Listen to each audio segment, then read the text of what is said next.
Hey, family, welcome to the Hub.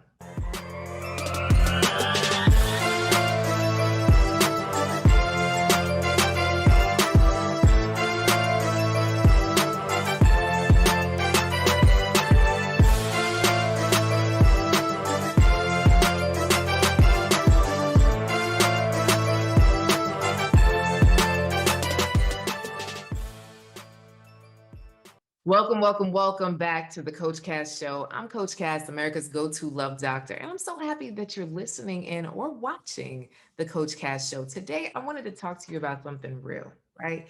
What I realized is that often as professional women, we get fed up easily with love. Can I get an amen? Right? If if things aren't working out exactly how we planned, just forget it. Have you ever felt like that? Have you ever felt like, okay, I tried the online dating thing. Might have been for 2 weeks, but I tried. I tried telling my friends, but nobody had anybody, so there was no one else. And I prayed about it. So I'm gonna just give it to God. And here you've been single for 1, 2, 3 years, a decade, 20 years, whatever it might be, right? But somewhere in the depths of your heart, you still desire real love. Real love. Oh, I'm searching for that real love. So if you know in your heart of hearts that you would like companionship, how resolute are you about that? I know for a fact from my business owners listening in, you are resolute in terms of getting another client so that you can provide for your household, whether it's a household of 1 or 22. I know for a fact that there are many of you that are resolute about spending money or going to travel, right? Like some of us, listen, those gates open up, I'm headed out to somewhere, Mexico, Jamaica, Aruba, Antigua, Europe, wherever you like to go, you are resolute about getting on that plane.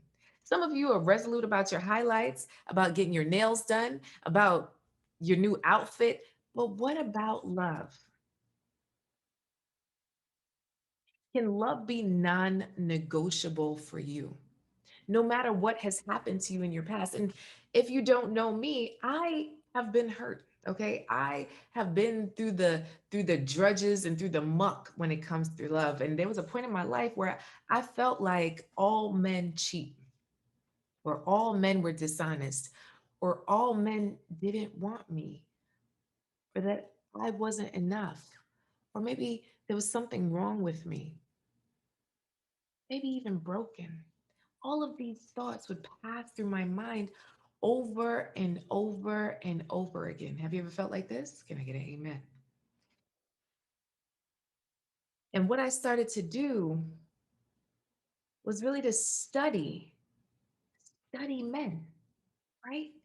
I started to study men because I I realized that for me, the men I had come in contact with before were telling me a story I did not like. And sometimes we have to get outside of our comfort zone to see what's really there. And I'll give it to you like this. There was one time I went to speak at a high school that was strictly of lower income families, high school teens that were pregnant, people who had gotten in trouble. And I remember asking one of the young ladies, "What do you want to be when you grow up?" And she said, "Oh, I want to be a fashion designer." And I asked her if she had been to some fancy shops that were maybe 5 minutes away. She said no. She didn't even know they existed. And what that made me see is that so many times we live in our bubble, we live in our box, we live in this small place and forget that there's a whole world out there outside of our circumstances. There's a whole world out there outside of our past. There's a whole world out there outside of what we see on the day to day. But first, we have to become resolute. We have to make a decision that we want to step out of our bubble, step out of our comfort zone, step out of our box and say, there must be more to life and love than this. There must be more to love than this. Why? Because you know people that are in an amazing love life. Why? Because you see on TV people that are in love. Why? Because you've heard stories of folks that are having an amazing love, no matter their age, no matter their stage, no matter their race, no matter their wage. And you are no different. You deserve real love, but are you resolute about that? There was a point in time in my life that I said, you know what? I deserve love. I deserve the love that I see out there in this world. I deserve the love that I know God has for me. No matter what's standing in front of me, there must be more. And I know it because there's so many examples of it in this world. My pastor and my grandma would often say, belief kill and belief cure, right? So, what I believe has a huge impact on how I show up in this world, the relationships that I have, and how I operate. All of you right now can think of someone that you know that just has a negative mindset. Now, remember, I went to an event where a woman was like, I just don't have the money, right? It was an opportunity that was presented. I want to say the opportunity was maybe $5,000, right? And she was like, "Oh, I just could never do that." And I remember the speaker challenging her to say, "Okay, well, let's see it like this. There's a hotel for sale, and this hotel is worth $100 million." And they said, "You know what? The keys to this hotel is yours for $5,000. Could you get that money?" And she said, "No." Yet her friend sitting next to her said, "Girl, I would lend you that money."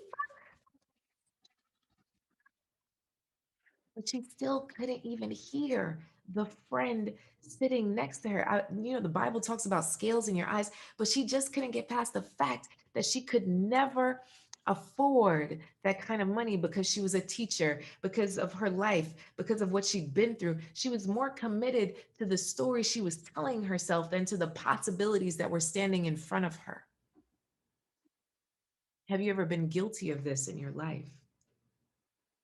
Where you thought to think, well, I've been abused or I've been hurt or I've been left or I've been lied to, I've been cheated on. And that is my story. And that is the story I commit myself to.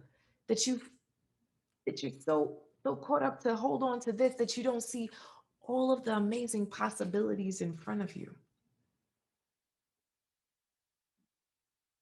I challenge you to be resolute. I challenge you to make the decision to say, I know that there's more to love than this. And I'm not going to stop until I connect with it. I'm not going to allow one bad swipe, one bad date, one weird conversation to turn me off from dating overall. Because there are still good people out there. Why? Because I'm a good person. There's still someone out there looking for love. Why? Because I'm still looking for love. And yes, a man findeth a wife, but baby, if you're hidden in the back closet praying for your Boaz, listen to me. Listen to me. The story of Ruth and Boaz. Ruth, right? She found out about Boaz. She didn't just sit with her mother-in-law in the back closet. No, baby. She was out there in the fields gleaning, like, hey, I'm over here gleaning just in case you see me. And guess what? She went in and laid at the man's feet. She said, just in case you didn't see me in the field, baby, here I am. Here I am, right here at your feet. So you're going to have to trip over me in order to get to the bathroom, to get out the door, to get to work. You're going to see me, sir. Period. Positioning. She positioned herself to allow love in. He's like, oh, snap. Well, hey, Ruth, how you doing? Right? So many of us want our Boaz, but we're not willing to do the work for him to find us. Talk about it.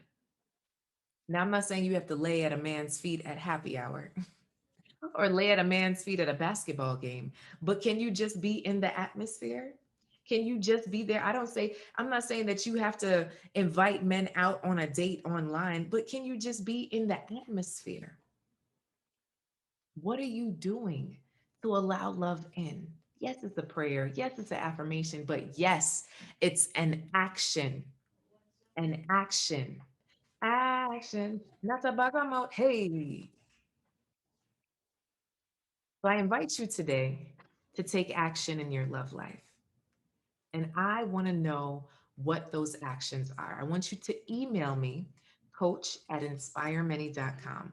Coach@inspiremany.com. I want you to email me and tell me, what are you going to do as a result of listening in today? I want to know. I want to know what you're going to do. Ooh, I want to know. I want to know, because you commiserating with your girlfriends or complaining about the lack thereof or the missing men in your community. Listen, I work with women all over the country. And I know that this podcast reaches all over the world. We're in South Africa, we're in France, we're in Canada, we're in the US, we're in the Caribbean, we're in Jamaica. You know, we are in so many places. So no matter where you are, I've heard it. Coach Cass, there are no good men. Coach Cass, there's no men. Where are the men, Coach Cass? When you walk outside your house, do you see a man? There is one. There is a man. Okay. So no longer the excuse of no men anywhere. Oh, well, he's not on my level. What is your level, sweetheart? What is your level? What does that mean? Right? Just because a man doesn't have the degrees doesn't mean that he can't serve with you, serve each other, be able to do this thing called life. Just because he doesn't make as much money than you doesn't make him less of a man, right? Be careful. Be careful. Be careful of pointing up your nose at others that might just be the exact partner that you need. So for some of you, you're looking for that power couple, right? Your girlfriend. I'm looking for that power couple. You know, that man that could do, all the business with me. But understand that that man then also might be missing because he's so busy working and you're so busy working that you never see each other. So be careful of what you pray for. I need you to get very crystal clear on what really matters. And I remember having a client who was a partner in a law firm, and that's what she was more concerned about. That power couple. But at the end of the day, what it broke down to is she just needed someone that accepted her for her in sweatpants and a t-shirt, when she's sick, when she's sniffly, when she's not looking or feeling her best. And she found that, us working together, she was a private client. She found that she's amazingly married to an awesome man who accepts the her little girls, right? So she was a single mom doing this thing called life, but she became resolute on finding love and having love find her, right? She didn't let up. She didn't say, oh, well, if it happens, it happens. Listen, baby, you gotta become resolute.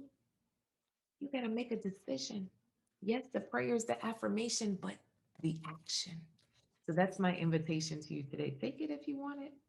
I'm pushing, but it's also up to you. All right. Till next time, keep loving, keep laughing, keep living. God bless. Bye, y'all.